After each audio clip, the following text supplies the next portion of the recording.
জামাত ইসলামী দল তারা আসলে জামাত ইসলামী এটা ইসলামী সংগঠন না, তারা হলো রাজনৈতিক একটি দল। তারা ধর্মের নাম বিক্রি করে তারা ভোটের সময় ভোট নেওয়ার জন্য চেষ্টা করে।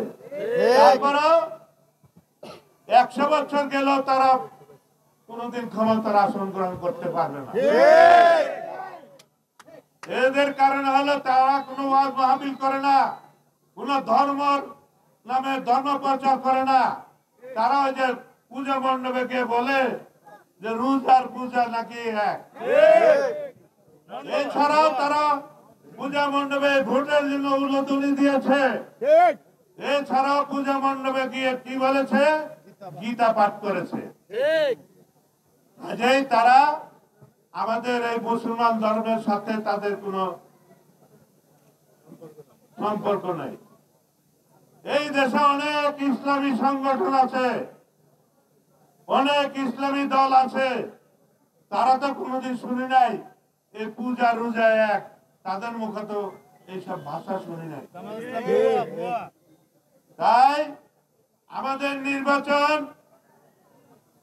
আমাদের এমন ভাবে করতে হবে যাতে জামাত মানুষকে বিভ্রান্তি না করে, ধর্মের নাম বিক্রি করে তারা মানুষকে বিভ্রান্ত না করতে পারে। ভাই আমার, গতকাল দেশ নায়ক তারেক রহমানের সাথে আমাদের সাথে যারা প্রার্থী হয়েছেন, মত বিনিময় হয়েছেন, যাদেরকে সিঙ্গেল দিয়েছেন, প্রার্থী দিয়েছেন, উনি সবাইকে বলে দিয়েছেন যদি আপনারা ঐক্য না থাকেন, ঐক্য বিনষ্ট করেন, তাহলে দল থেকে আপনাদেরকে বহিষ্কার করা হবে।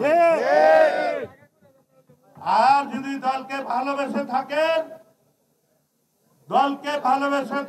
আমি যাকে নমিনেশন দিব তার পক্ষে আপনারা নির্বাচন অংশগ্রহণ করবেন।